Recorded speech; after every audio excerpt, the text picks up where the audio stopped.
Does God exist? Well, I don't I don't like that question as much as I used to. I think it assumes too much.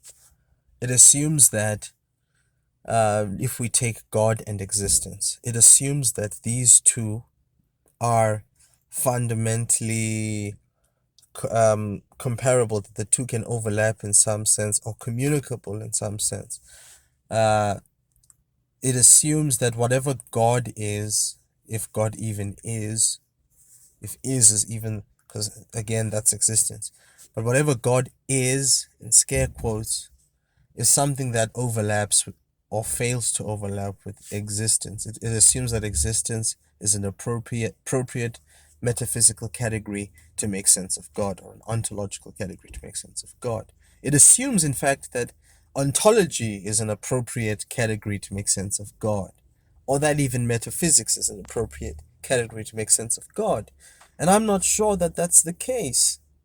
Um, and so, existence. What is existence? Not like what is existence metaphysically? So, there are things that exist, and there is existence as such. We're just thinking philosophically here, theologically. There are things that exist, and there is existence as such. In the world, there are so many things exist. I'm in a car, things that exist. I'm in a car right now. A car is a thing that exists. And I am a thing that exists. I exist. But because there are so many things that exist, um, we are able to abstract the category of existence out of the things that exist. There is such a thing as existing. This is called existence. It's being, to be, to exist. And things that actually exist, beings, things that are there, these things share in existence. In other words, they exist. Existence is something that they share in. But where is existence itself? What is existence? Is existence something over and above things that exist? Or to ask that question in a more philosophically astute manner, is being something there over and against beings? Or is being irreducibly hidden behind and perpetually rising out of beings? Or to ask it in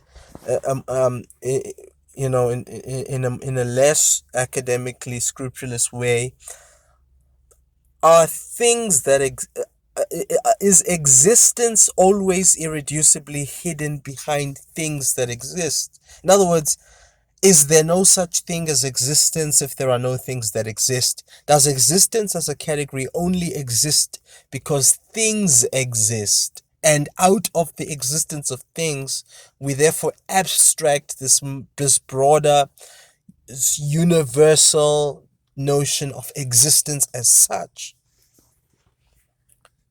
And in that entire schema, where does God fit? Is God a thing that exists amongst other things?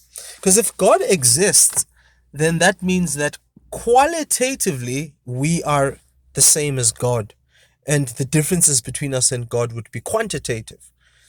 God is more of whatever the hell we are than we are. God is a thing that exists, which means we can say, does God exist? Yes or no. And if God is a thing that exists, then God also partakes from existence.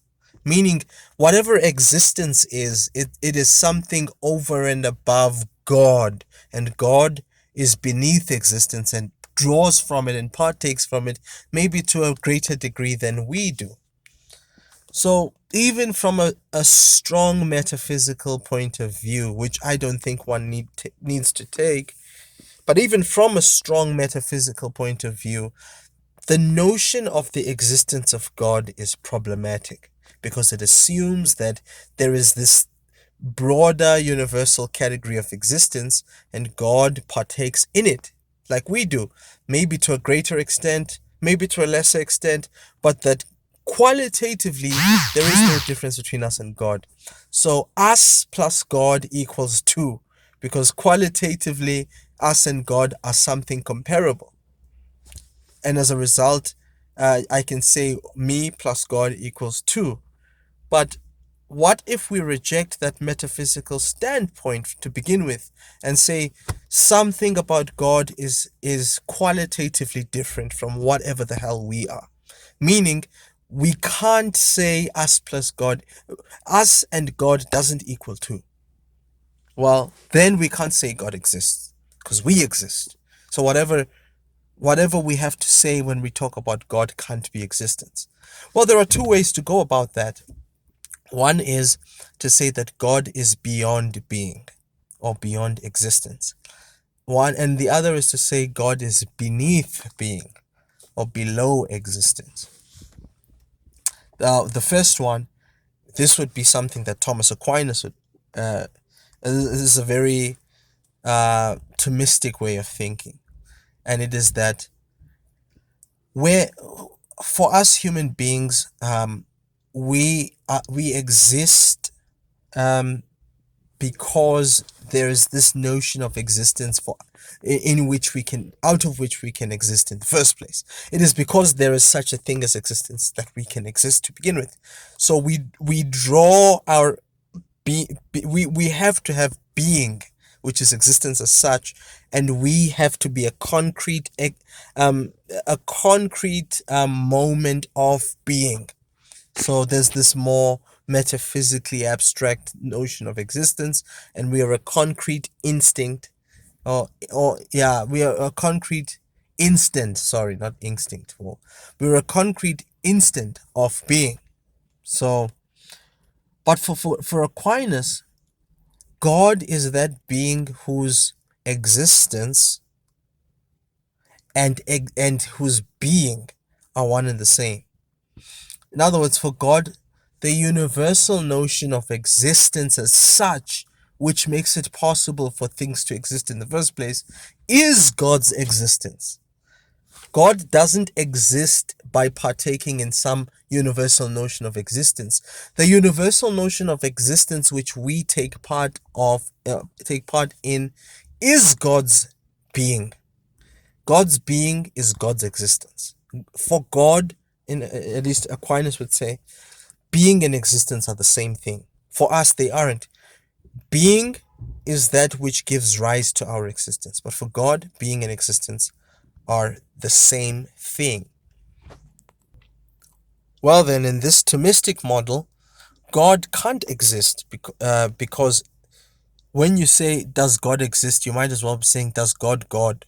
Because existence, which we're using as a measure to measure God, is God's mode of being already, and we draw out of it. So you can't. The question, does God exist, is as stupid as asking, does God God?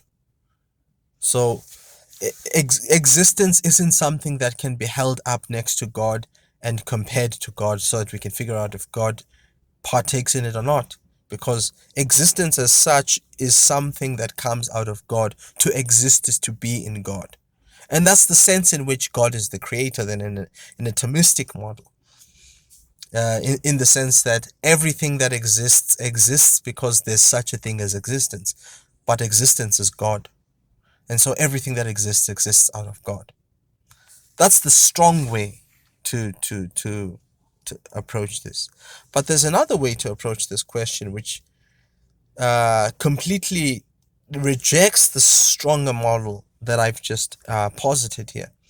The problem with the stronger model, and Heidegger, mounts this critique in the 20th century, Martin Heidegger. The problem with the stronger model is that it is naive. It is unable to see its own historical contingency. In other words, even the very notion that God uh, doesn't exist because existence itself is something that is God, and therefore to exist is to be in God. That in and of itself is a historically constructed worldview. That is a historically constructed thing. And you can't get behind historical contingency and construction. Even if you invoke the name of God, even if you invoke first principles, even if you invoke metaphysics, um, everything we say and think is historically conditioned. Meaning, even the very notion of existence is a metaphysical category that we have come to think in time. It's something that has a history. It didn't come from the sky, ready made, from the gods, as it were. It's something that human beings developed in history. Meaning, even when we talk about God as existence as such, and us as things that exist, which draw from the pool, which is God, that very language and conceptual framework is historically conditioned. But the question then would be, what gives rise to this historically conditioned metaphysical conceptual framework in the first place?